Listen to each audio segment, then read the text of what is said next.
All right, so I think we are right at the time. We're going to start to roll forward. So thanks again, everyone, for joining today. As you're getting settled, feel free to go ahead and continue to share where you're dialing in from, what you're excited to learn, and send those recognition notes through our Lift Up tool.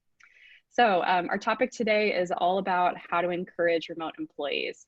We want to, of course, pause and acknowledge that there's a lot going on in the world, and there's a lot of anxiety, there's a lot of frustration, there's a lot of energy that needs to be channeled somewhere. So we are really excited to have such an amazing group today. Again, this is a place where you can learn from each other. We can have active dialogue. We'll talk about how to do that in the chat in just a moment. And while we were kind of thinking through topics for today, it actually landed pretty well that we will be addressing things like anxiety, things like opportunities to really see and value your employees, to feel what they're going through, to hear them. These are all challenges that we're facing in our newly remote environment. So while we're going to be focusing our conversation around remote employees today, please feel free to share what's top of mind for you. We're excited to cover all issues that are on your mind. And like I mentioned, some of those more top of mind topics from the weekend will be covered throughout. We'd love to hear from you along the way to make sure that we're hitting on what's top of mind for you. And at the end of the day, like I mentioned, what's exciting about the work that Dr. White's going to walk through is that, you know, anxiety is prevalent, whether or not related to the recent events of last week. It's something that's been more top of mind as people are unsure about their future. But at the end of the day, our biggest opportunity right now is to nurture those employees, to really see and value and recognize them, and to encourage them through this journey that we're in together. So that's what we're going to be diving into today. I'm very excited to walk through and introduce our panelists. So if we jump to the next slide. First and foremost, we're excited to welcome Dr. White. I'll pass it over to him. Dr. White, tell us a little bit about your background and what you're excited to cover today. Yeah, thanks, Morgan. So I am a psychologist by training, but don't necessarily hold that against me. Psychologists sometimes major in the obvious, but we try to help out people. I've lived currently in the Midwest of the U.S., but I've lived around various parts of the country, and focus of my work for the past 10 years really has been on helping make work relationships work in a variety of ways. Obviously, having to do with appreciation, encouragement, as well as dealing with tough situations and helping smooth out relational issues. So that's what I do, and I'm here to help serve you all the best I can. Great. And then next I'm going to introduce my partner in crime, Lexi. She's with our team at Torch, and I'll let her give a little bit of background of what she's excited to cover today too. Yeah, hi, I am Lexi. I'm the Director of Content and Brand at Torch. And Torch, if you haven't heard of us, is a coaching and mentoring company that leverages software to support leaders in reaching their highest potential.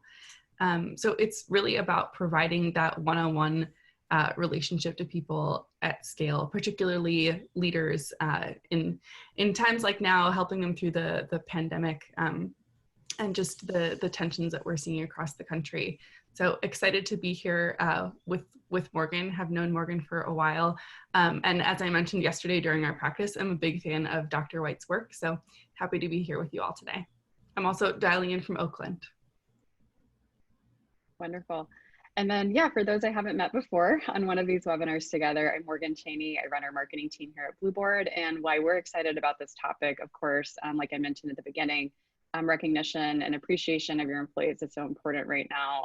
Everyone needs that encouragement. They want to be seen and valued for the work that they're producing, especially when we're a little bit more behind the scenes than usual. We're missing some of that day-to-day conversation and bump-in interactions at the office. So some of our work is more private now, and it really needs to be amplified to others to make sure that we feel like we're having an impact. So at Blueboard, we're all about experiential employee rewards, and we'll talk more about that towards the end of the slides.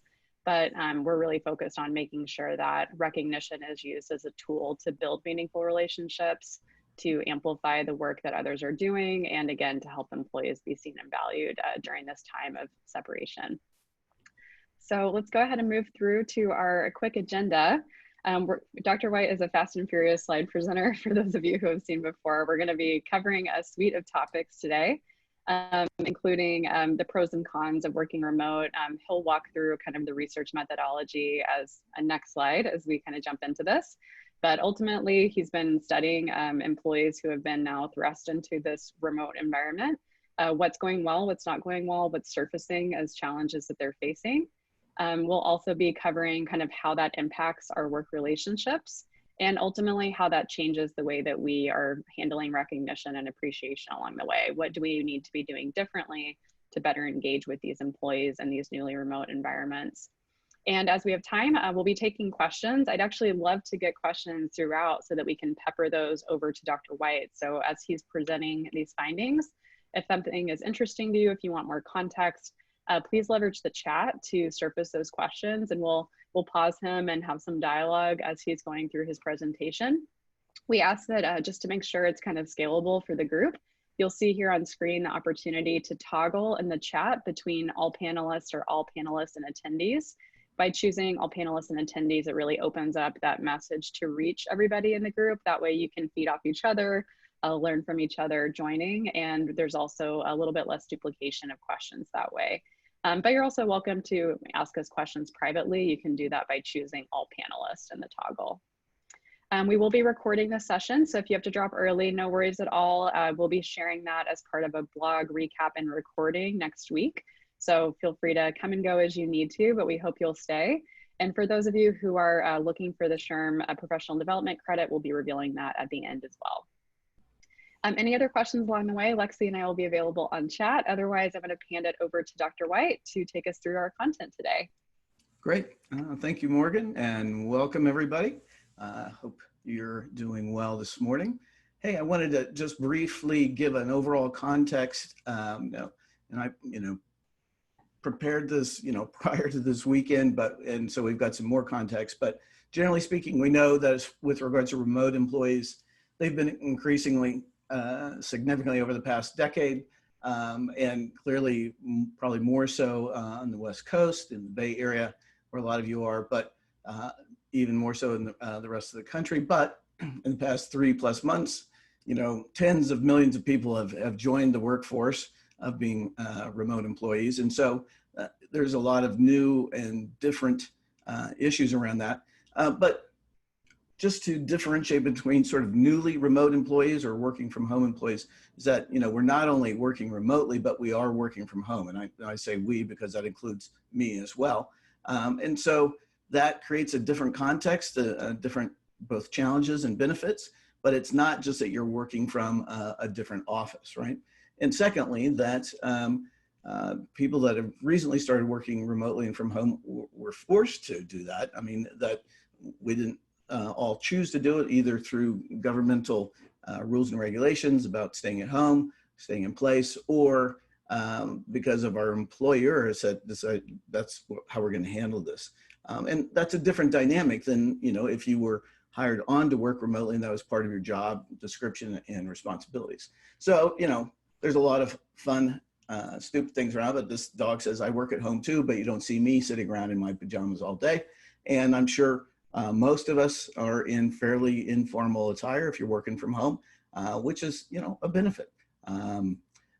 But the other part of it is with what's going on with the COVID pandemic is that, it's not just working remotely, not just working from home, but that there are additional stressors in our environment around us. Obviously, health concerns, both for ourselves and others, financial difficulties that might occur.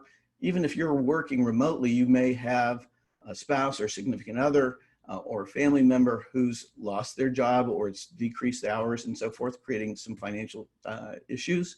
The whole issue of social isolation, not only work-wise, but not being able to go out as freely and interact with others, which creates some challenges for us. And then for some of us, new responsibilities as far as having our kids more at home. It's not like we haven't been taking care of them or they're newly living there, but whether you had to help out with their schoolwork or if now daycare and camp settings aren't available, you've got to figure out how to deal with that. So, historically, in the last 10 years or so, my professional focus has largely been on appreciation in the workplace. And I just want to give some, context and baseline. Some of you may know about the 5 languages of appreciation. If so, hang with. I'm just going to give a little bit of introduction here to bring everybody up to speed so they know what we're talking about. employee recognition has been around and it's grown over the past several years to the point that most, in fact, research shows 90% plus of all organizations have some form of employee recognition program. And there's lots of support resources like Torch and Blueboard and others that help make those work. But I just want to differentiate that today we're going to talk about appreciation and authentic appreciation, which they overlap to some degree with recognition, but they're also separate and different. And so what I found over time, initially when I started out, there was a lot of negativity about employee recognition for some reasons that we've been able to sort of figure out and correct. But it's more now that they have different roles and purposes, and that when they are used together, they really work well to help the organization function well. And we'll talk some about that. In the training that we have, if you're interested, we're going to give you our website, appreciationatwork.com, but we have training resources both for live trainings, and we just launched a virtual training resource. We go through in more detail and depth around the differences between recognition and appreciation, but largely recognition, when it's designed well and implemented well, works well in helping recognize and reward performance, whether that's certain kinds of behaviors that the organization or your supervisor is looking for, or you are, or certain goals. And that's what it was designed for and how it really works well. Appreciation, however, we really believe that it focuses more than just performance, that it focuses on the person, because we all are people, right? As well as employees or team members. And if we only relate to one another and sort of bring attention to performance and tasks, it starts to not feel real great. And in fact, that's one of the reasons that recognition got a bad rap for a while, was that it was all about performance. And it's like, hey, I have more value than just what I get done. And so we feel like appreciation really sort of fills in the gaps that way to help understand and call attention to the value of a person. Just a simple example of that. I mean, there are characteristics that we value about somebody, even in the workplace, that's not related to performance. For example, I personally like to work with cheerful people more than grumpy people. And, it may not show up on their, performance sheet or goals, but, we can value somebody that's just got a great smile, fun laugh, they're fun to be around, and appreciate that about them, even though they may not be one of the top performers. And that's the other issue, is that recognition programs historically, I think they've changed some recently, but historically have focused on the top 10 or 15% of team members that get that performance recognition, which leaves a big group of 40 to 50% at least in the middle, those of us that work hard, come in, do our work, but we're not the stars necessarily from a performance point of view. And if they don't ever hear anything, we'll see that it really puts them at risk for leaving and other negative things to come into play. So a core principle that's true, I think, probably about recognition, but clearly is about appreciation, is that not everybody feels appreciated in the same way. And we know that and sort of intellectually assent to that. But I would say that most of us, if I or somebody followed you around for a week or so and sort of saw how you try to, communicate appreciation to others, most of us use the same one or two actions to most people. And it really is that we sort of think, well, this should fit for everybody. But in actuality, we know that that's not true. And that's where the 5 languages of appreciation come in. Now, some of you may be familiar with the 5 love languages, which Dr. Chapman, my colleague, wrote, and it's a great book on personal relationships. And so about, 10, 12 years ago, I was working in consulting with family-owned businesses and seeing the relational challenges. And I thought, I wonder if the 5 love languages might be able to apply to work. And so approached him, and we've essentially translated them into work-based relationships. The 5 languages of appreciation are the same in name as the 5 love languages. So words of affirmation, quality time, acts of service, tangible gifts, and yes, even physical touch. And let me just give you a brief example of each.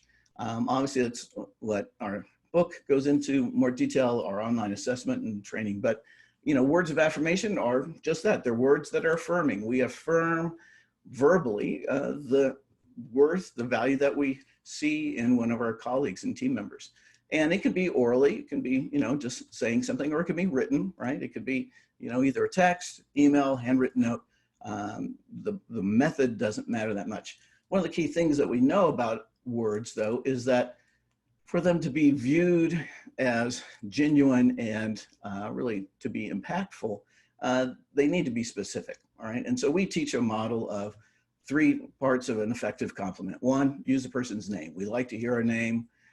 It affirms us as a person. If you're writing it in a written form, please spell it right, because there's a lot of different ways to spell names.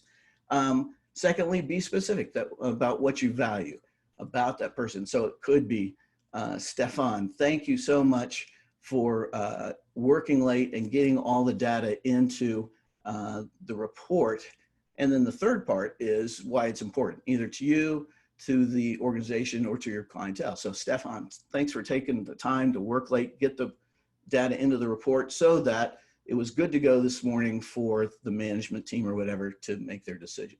So to have those 3 parts, we actually have a poll, or we do polls with our followers. There are about 90,000 people on our newsletter, and we'll do polls. And one we asked, what don't you like to hear? And one of the most common responses was, good job. Why? Because it's too vague. It's too general, doesn't take much time, thought, or effort. You could just throw it out there, right? So we want to be specific. From a frequency point of view, we've had over 245,000 people take our online assessment, and 46% prefer words as their primary language. Differs a little bit across cultures, but in the mainland, main US culture, that's true. Quality time is the second language. It's spending time that shows that you value people. And for some people, words aren't that important. They say, you know, words are cheap. And so time and quality time in this sense, it's not like you're being their best friend. It's more about focused attention, that either being able to take time to listen to them, let them share. A difference that's occurred and is occurring over time is that in the past, I'd say 10 years or more ago, it was more about manager and employee relationship, that they wanted time with their supervisor. That's less so now. It's more about peers and colleagues, being able to hang out with your team members, go out after work together, and so forth. But a key part is that it's not just time, but that you have their focus and attention. And that's about 26% of the workforce.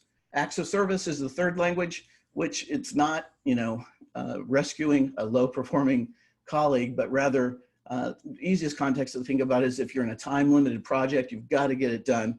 What can somebody do to help you out? And I had one CEO, he told me, you know, my language is get her done. He said, don't tell me stuff, don't, you know, give me stuff, just help me, and I know you're on my team. And so it varies a lot from group to group, but think about that context. If you're trying to get a project done, what's something that somebody can do to help? And it could be something like, you know, managing your calls or emails, the daily kinds of things that are coming in, and so you can stay focused on a task, or maybe doing part of the task, sort of, you know, take part of it so that will fit back in to help them move forward more quickly. Lots of different specifics, but it's what's important to them, not what you want to do, and it needs to be done in their way. Acts of service is about 22%, so about 1 out of every 5 team members has that language. Tangible gifts is the next one. Tangible gifts is an interesting one in that historically a lot of recognition and reward programs focused on tangible gifts solely, and the issue is that only about 6% of the workforce choose tangible gifts as their primary language. Doesn't mean they don't value or want things, but I've had a number of people say, if I never hear anything, word of, you know, encouragement, if nobody ever checks in to see how I'm doing, nobody ever sort of helps me out when I need some help, and they give me something, doesn't feel real, you know, genuine. And so there's that piece, but tangible gifts along with another language can be quite impactful. But the key about a tangible gift from our point of view is that it's about them. It's really a small gift, small something that shows that you're getting to know them and that they value. So it's not really about the thing, it's more about being personal and thinking about them. So it could be especially in this remote work world, could be, you know, sending them a video or an article about an area of interest that they have. Maybe they're starting to garden or do a container garden while they're working from home, and you found something or looked for something and found it.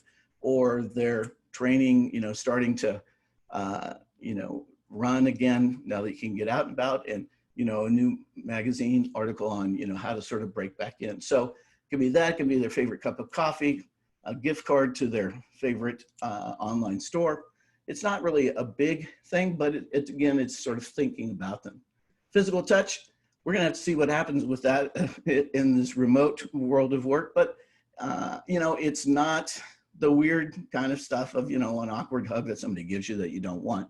It's more, you know, about spontaneous celebration. It's a high five when you complete a project, maybe a fist bump when you, you know, solve a problem. Historically, maybe a congratulatory handshake for making a big sale. We'll see what happens, you know, and I don't know. I think fist bumps may survive. We'll see what else goes, but it's less than 1% of the general population. So it's not a big deal, but it happens. And it depends really sort of regionally too. I mean, in New York and New Jersey, you know, this is physical touch there. Hey, you know, you just sort of nod and say, hey, you know, whereas in the South, I lived in Atlanta for a while, a little more of a side hug kind of thing. So the issue though, is that we feel valued and appreciated in different ways. And if we communicate appreciation in the way that's important to us, but it's not important to them, the message doesn't connect. And that's the goal. We want to help you do things that make a difference and really send the message that you want to. So then the issue— Dr. White, actually, yeah, sorry. If please. you want to go back one, we've gotten a lot of questions just around kind of appreciation and the languages and all the things around that. So maybe we can pause here for one or two questions. Sure. I wanted to also speak just to the tangible gift notion. At Blueboard, we're obviously a rewards company, but we absolutely recommend that before someone receives their Blueboard award, the manager takes that moment to really express why they're receiving it. Important to note that, as Dr. White mentioned, that recognition is really tied to a specific behavior or performance. You want to call out what that is. You want to solidify in time and what that behavior was, so that that employee is more motivated to repeat that behavior in the future. Great. And use it as a tool to ripple out across the organization what great work looks like, so that others can also emulate those shared behaviors. So yes, all of these are kind of, I would say, going to fall flat if you don't have the verbal or written context as to why they're being appreciated, why they're being recognized, so that they can continue to focus on those behaviors going forward. There's two questions, Dr. White, that sure. I'd love to cover with you. One was just around the question of what is the role of empathy when it comes to expressing appreciation? You mentioned kind of making it personal, but is there anything else specific to empathy that you'd want to speak to and the role it plays in appreciation? Yeah, interesting, because empathy is an interesting topic. I actually have studied and done research on it, and it's important to me. And this is a longer discussion, but I think we've got some problems with our approach to empathy.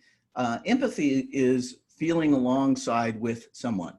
And understanding what they're going through and feeling alongside with them.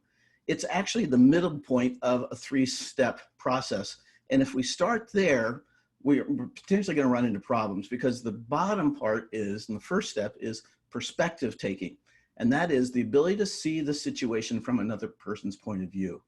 And if we don't do that and we try to move in and feel alongside of, we're going to often, especially if the person comes from a different background significantly than us, we're going to misinterpret what they're feeling and why, and our response is going to not hit the mark and may actually create problems.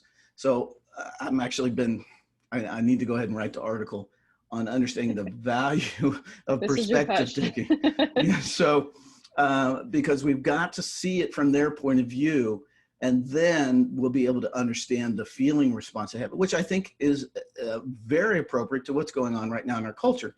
If we don't understand another person's life perspective, what's going on, the messages that they've, and sort of, I don't know, filter through which they view life, if we don't understand that, we're not going to understand their both feeling and behavioral responses. And so we have to start further down rather than at the feeling level.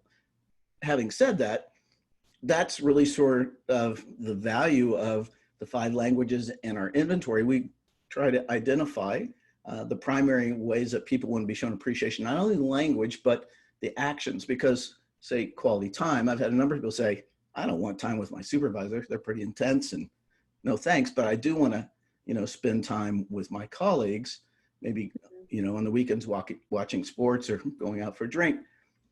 If you, don't get the action right, you've missed the boat. And we want to help people understand another person's point of view.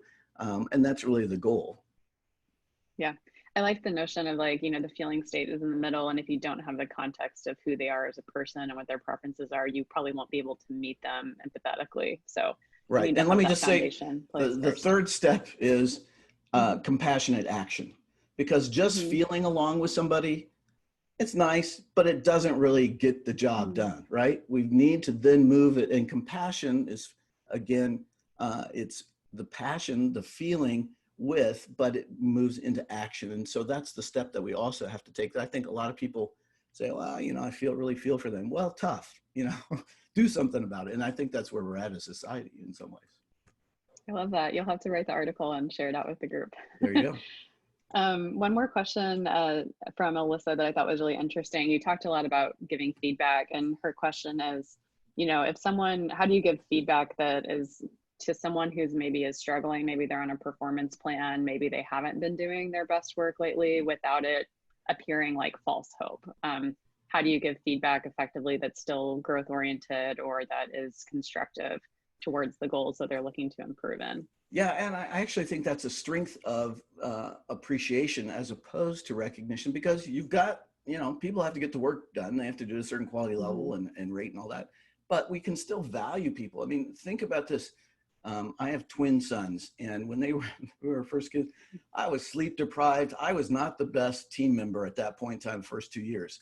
Was I a bad person? No. Did I cease to have value? No, but I didn't need a performance, plan. I needed just emotional, social support. And sometimes it's more about that, that a person's going through a tough time. Maybe they or one of their family members is struggling with health issues or financial, and supporting them and calling, again, attention to what you value about them, but also saying, I want to help you be able to do what you need to. But I understand these other issues are there. You sort of have to separate the messages. If you give them at the same time, it is confusing. But I think we can communicate value about the person. One other example is just, let's say you have a single mom that's part of your team, loves her kids, and you say, man, Jennifer, I am just so impressed with how committed you are to your kids, how much you love them. You are just there for them. Is that, communicate value? Yes. Does it motivate and encourage? Yes. Does it communicate, build some loyalty? Probably does. Is it about performance? No. So, but then you have to say, but I still need you to get here on time or put in the full day's work, but that's a separate message. Yeah, for sure. All right. We will pause there. I'll let you keep going. Okay, thanks. Taking the break. So the other, factor besides the different languages is that, how do you communicate appreciation in on-site work relationships versus remote? And a couple of years ago, we published some research where we explored that with about 86,000 employees and found out how remote employees like to be shown appreciation. And, generally the patterns are the same. Words are the primary preferred language, then time and active service.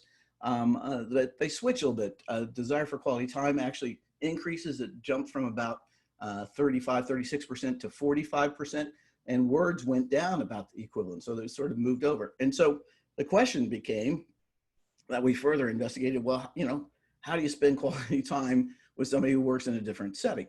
And what we found out, the feedback that we got from remote employees was, first of all, and remember this is a couple of years ago, so this is sort of old news, but they value communicating by video, at least occasionally, right? Versus just all email, all text, all phone calls. And so I think we've moved that way, obviously. But the other part that's really important is that for remote employees, you really have to be proactive about your interactions with them, because there aren't those sort of chance encounters of walking by their office and seeing how they're doing, or seeing them in the break room or coming in from lunch or whatever. And so if you don't proactively plan some interactions, it can just go away except for any kind of work-based, video conferences for a committee or a team. And so it's really important, and I'll tie this into the research that we just completed with newly remote employees about how that's important. As I mentioned, communicating appreciation among peers is not all top down from manager and supervisor. People both want to hear from their peers and colleagues that they are valued, and they also want to be able to communicate that to others. So we really switched a number of years ago our focus from just sort of that supervisor manager communication to helping train team members how to communicate appreciation to one another.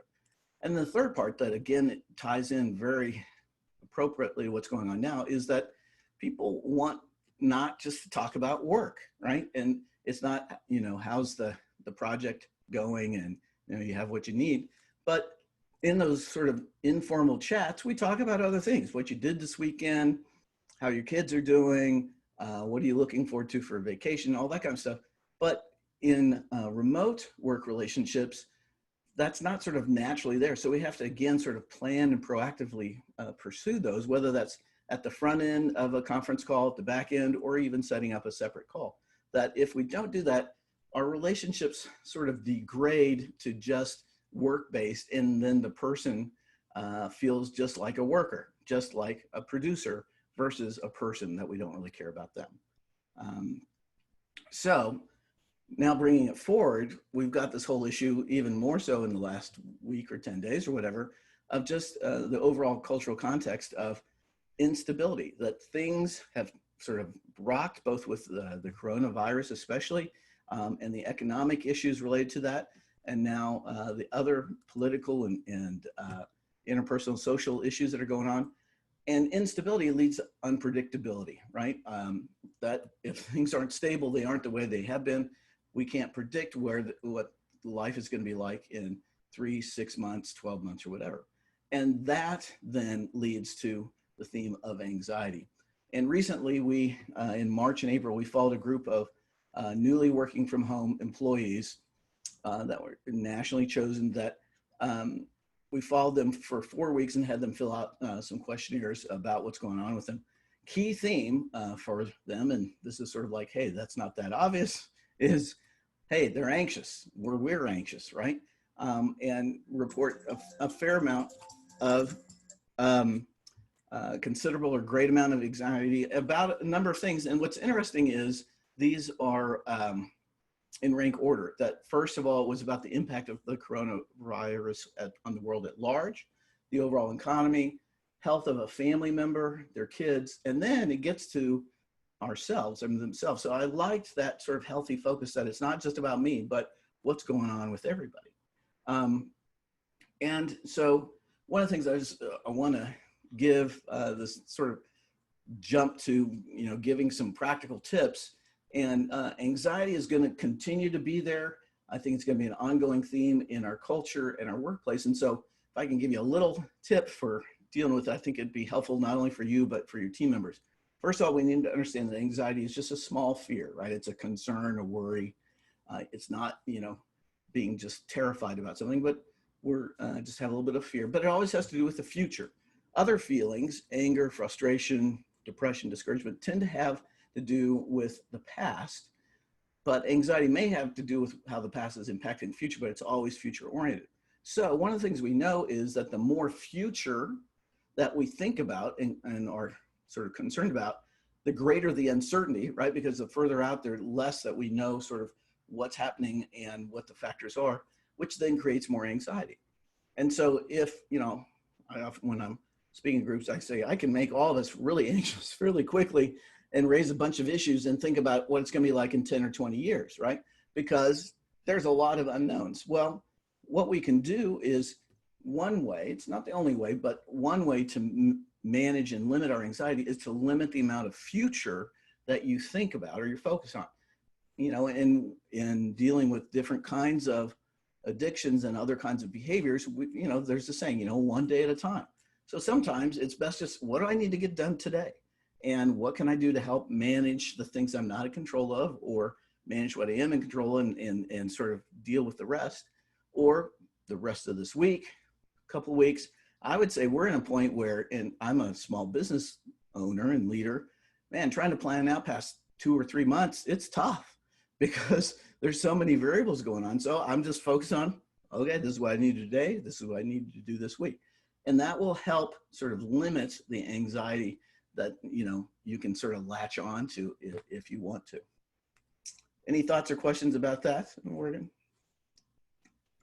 Not too far. Someone did Okay. ask if you could just flash the previous slide one more time, if you don't mind. Yeah. There we go.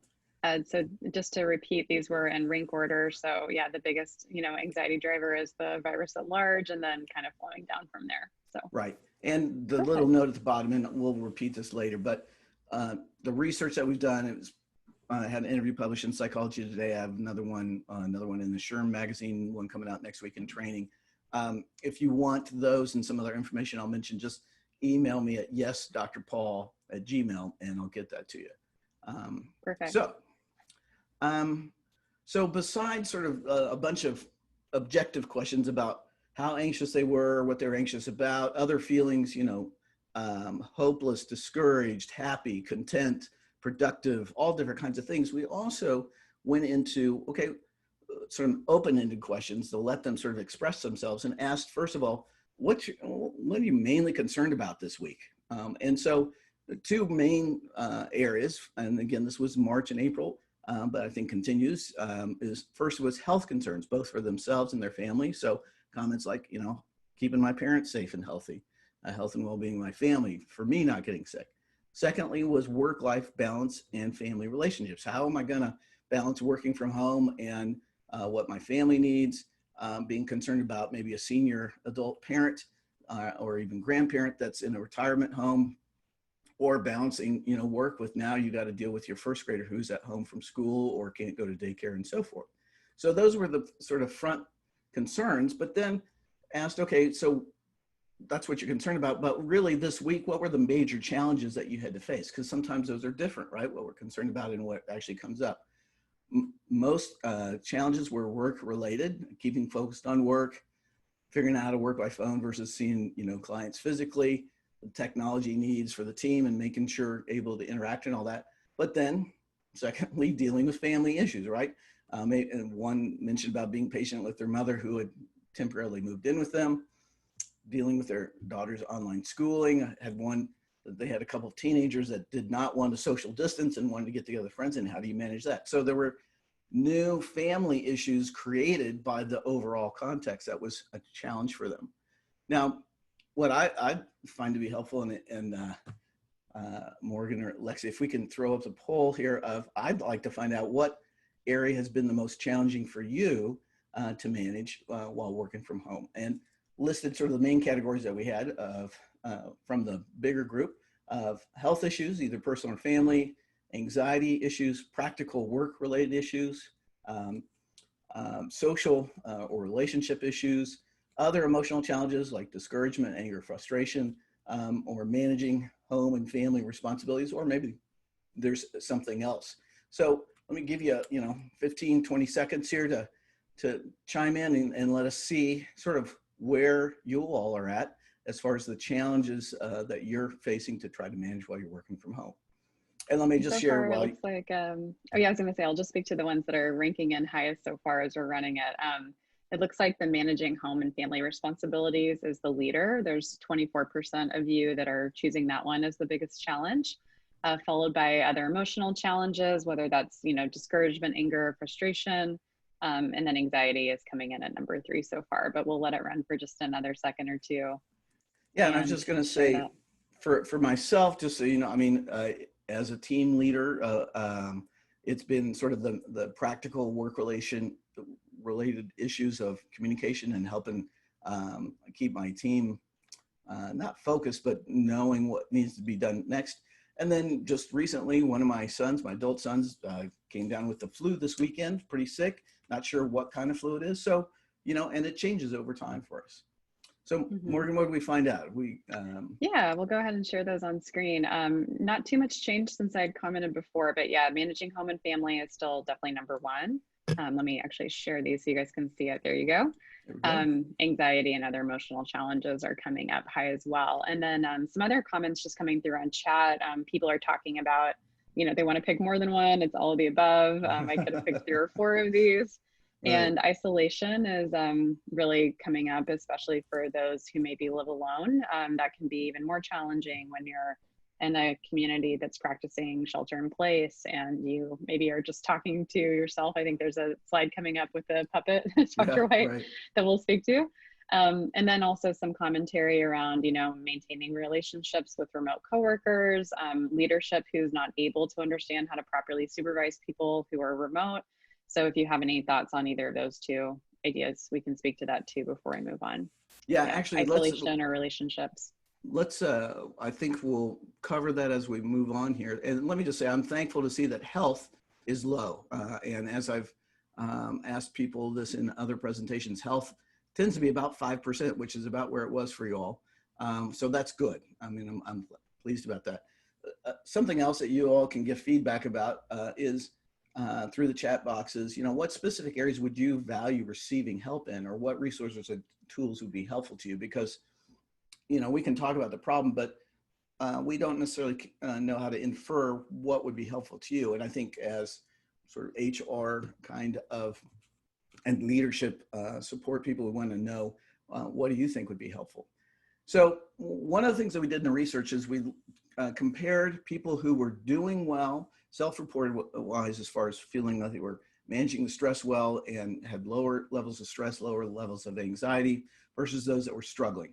And we differentiated those. And one of the interesting things that wasn't there that I thought might be was sort of their life conditions, where they lived, as far as rural, urban, or suburban. There's no difference in those groups. Neither were there differences between their life situations, as far as living alone, with a roommate, with a spouse or significant other, or with kids. I thought there might be more stressors in some of those. But what we did find is that people who did well tended to have daily life habits to manage their anxiety. I mean, they, practiced being grateful for what was going well for them. They limited binge watching the news, to be honest. That was a major differentiator. They tried to maintain a positive attitude and feeling hopeful about things versus, complaining a lot and feeling negative. The other part was that they proactively stayed connected with team members. And what was interesting, we found that it went both ways, that not only did they have team members that were reaching out to them, and not necessarily managers, but colleagues and peers, but that they proactively tried to do things to stay connected.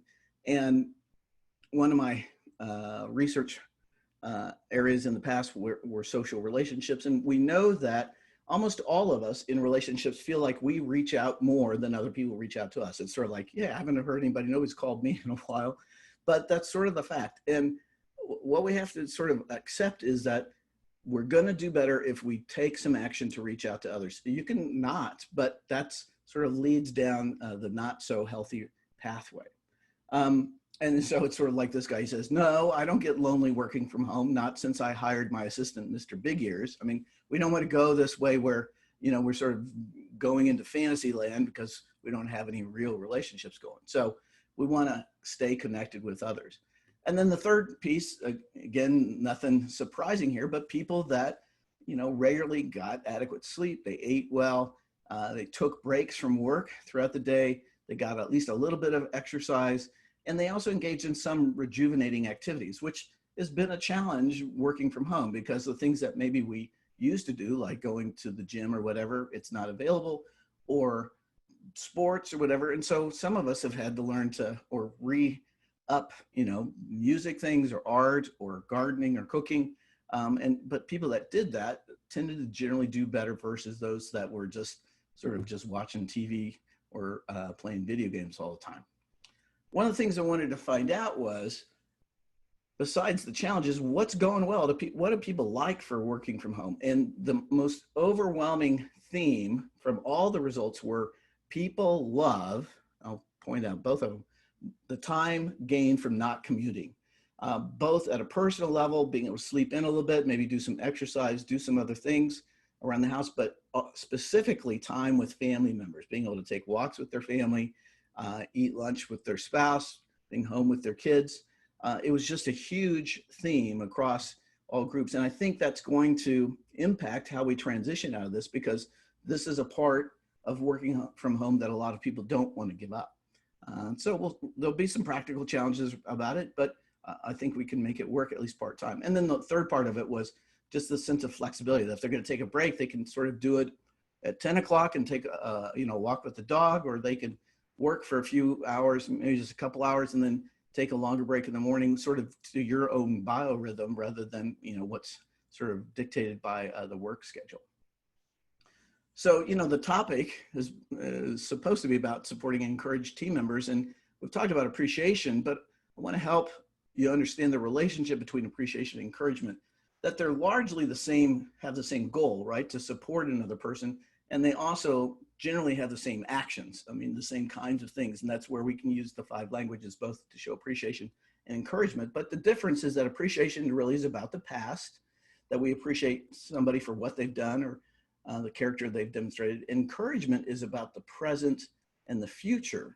And I think that's really the need of the moment. I think appreciation's fine and good, but we really need to come in and encourage one another and show support as we're working through these difficult times, have different challenges that we haven't encountered before. And so that's sort of how the two go together. Now, the implication for those of us that are leaders, and I think I use the term leaders in the sense that we have influence on others, so that's most of us, is we have to understand and accept that anxiety is there, it's significant, it's ever present, and we need to help both ourselves and give other people tools to manage it. And I think this is where Torch and their coaching and mentorship and consulting can help provide that. So Lex, if you want to speak to that, that'd be helpful. Absolutely. Am I back? Can you see me and hear me? Okay, great.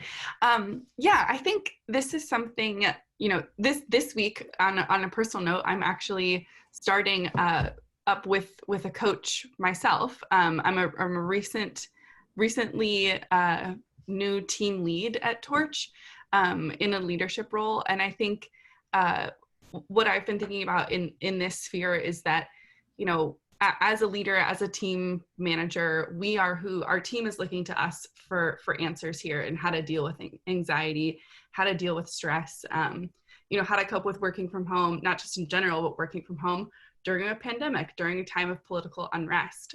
So for me, getting this one-on-one coaching is a hugely invaluable benefit, and a place that I can go to have that discussion, to understand how I can not only better support myself, but better support my team. So it's a big benefit, and a huge reason why I think coaching and mentorship is really invaluable for leaders, particularly now. Absolutely agree with that. And I think you'll have some more to share, but one of the things I was asked in another presentation, what's the one thing that I would really encourage leaders to do? And that is take care of yourself and model the characteristics that you want to see happen in your team members. And because you've got to manage your own anxiety and challenges, because if you don't, it really sort of leaks out. So and if you try to encourage other people and you're not manage yourself, it tends to not, demonstrate that authenticity that we want. So other implications, you want to focus on understanding your colleagues, and like I said, understanding personally what's going on with them. If you just talk about work-related things, that's fine, but it's not going to give you the full picture. I think you should think about and develop a plan for your team members to support and encourage one another, whether they're remote or on-site. We've got an online inventory that deals with remote employees as well as a virtual training. But the issue is, don't try to do it yourself if you're a manager and supervisor, but encourage and sort of supply the resources for your team members, and encourage and support positive personal health habits. That's checking in with them, maybe even developing a plan together, those kinds of things that we know work well for implementing new habits and so forth. Just to finish up for me, again, if you want more information, just email me at yesdrpaul@gmail, put Blueboard in the subject line, and I'll get you an article about encouragement and appreciation, how they're related, give you links to the research that we've done, and also if you're more of a video podcast kind of person, we've got that. And then also be glad to share with you a sample report of our remote MBA inventory so you can see that. Key issue is, get some more information, start somewhere with somebody. A lot of you are maybe technical and even, in the engineering world. You guys and gals are wonderful. I love you. You think through things, you plan, but sometimes you plan and never get to it. And so sometimes it's important to start somewhere with somebody, identify somebody that needs to be encouraged or supported, and then, find out more resources, whether that's with us, Blueboard, Torch, and so forth. So I just say, move forward, keep going, be authentic, don't fake stuff, but try to be encouraging, have an attitude of gratitude and hope, and everything's going to go a lot better for you. Morgan? Awesome, Dr. White, thank you so much. We're going to take a quick moment before we jump into QA just to share a little bit about our sponsors. As I mentioned, Lexi's our partner in crime. The team at Torch helped us to produce this webinar, so wanted to give her the moment to share a little bit more about what they do. And you'll see on screen right now that we are running a poll if, as you learn more about Blueboard and Torch, if you're interested to be reached out to after the event, maybe to set up a demo or to learn more about the platform, by simply choosing yes on screen, that will release an email for us, and that way we can get in touch with you this week. Go ahead, Lexi. Hi again, everyone. As I mentioned at the beginning, Torch is a coaching and mentoring company that leverages software to support leaders in reaching their highest potential. So the platform is really all about providing that one-on-one coaching and mentoring that I was talking about earlier at scale. And from an HR leader's perspective or a head of L&D, you also get the added benefit of seeing that macro view. So how are people progressing on what they're learning from coaching and mentoring on a bigger scale? So on the screen here are some examples of our coaches and mentors as well, and then some of our long-term clients. So we'd love to hear from you. Hope we do. Awesome, thank you. And just to compliment, I've been doing some leadership coaching as well, also as a more recent team lead over the last year, and it's been highly valuable, especially during this time, just to have almost like the therapist piece as well to talk to. I end up using half the time, I feel like, just to surface life issues, and then the rest to really talk about growing in my leadership role. So definitely check out Torch. And if you jump to the next slide, Dr. White, just a quick overview on Blueboard for those who aren't familiar. We're all about meaningful recognition. We do that through a rewards platform that includes experiences. And really what's important now is that everyone is dealing with different levels of comfort about how they engage with others and how they build those connections. So we're offering a really robust suite of tools and resources that include not just experiences for future state, out in the world, hiking Machu Picchu and all those things that we used to look forward to doing, but really experiences that are present for the here and now. So maybe that is, building a laser tag center at your home with your children to break the minutia of the homeschooling, investing in a DIY backyard greenhouse. So all of those experiences that you can do at home, as well as those that will slowly re-enter us into the world. I know personally for me, I got to do some hiking and kayaking this weekend as more of those providers are opening up. Those were amazing experiences to do with my family. So experiences are a great way to, again, recognize someone for a job well done and encourage them to go do something that challenges their comfort zones or lets them try something new, maybe indulges a passion, for example. So that's what we do at Blueboard. Feel free to choose yes if you'd like to learn more. We'll give another minute or two for the poll. But let's go ahead and dive forward to the next slide. We're going to reveal our SHRM code. So for those of you collecting your PDC, that is 20KNRMJ, and there's also some resources on screen for you to check out if you'd like to stay in touch with Blueboard and Torch. We had a few questions just to close out with. I know we have just about a few more minutes. The first question, Dr. White, if you want to kick off with this one, came from Becca. She was kind of the theme is like returning to the office. What does that look like? So as people are kind of thinking about what they're going to be losing, as a remote employee, for those of us who have really loved the notion of working from home, how do you kind of make that transition smooth? And how do we think about some of the things we might lose, like the family time or the lack of commute, the extra time in the morning? How do we kind of embrace those things or think about ways to kind of transition that into what will be our return to the office? Is that something that's top of mind for you? Sure. generally? So I think a key aspect, like most transitions, is the need to touch base and communicate. You don't want to assume that somebody else's working from experience was the same as yours. And so to schedule some time to check in both with individuals and also for the team to sort of hear what's been going on, and what the experience was like, what they're looking forward to about being back in the office, what they're going to miss. I think part of it is understanding one another, allowing people to share, and then I think there's also the opportunity to have some creative problem solving around that, and that say, we can't, or we're not going to, whether we can or not is a separate issue, but we're not going to everybody come back to work full time, or not everybody's going to stay out. But what are some ways that we could maybe fill in the gray zone and make some of the positives that we experience still there, at least partially? And so it's important to provide an avenue, a platform for communication to be able to both hear and for people to share. Wonderful, thank you. We had another question come in from Marla. She was finding that, kind of similar to the return to work, and I'm in the same boat. I really loved my morning time and not having to commute, even though it was a short commute before.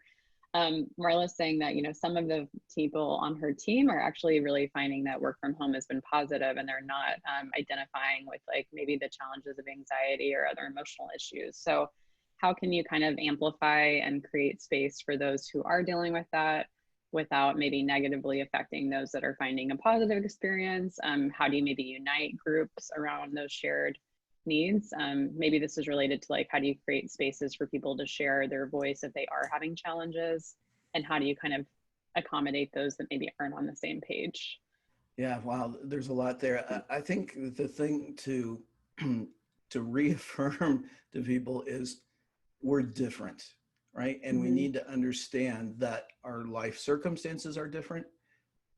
If you want to call it our personality, how we view life, how we respond to life is different. And we need to give space for that different, and neither to feel sort of judgmental or condemning on somebody else, nor guilty about our experience, because, there are periods of life where things go well, and that's good, and that's okay.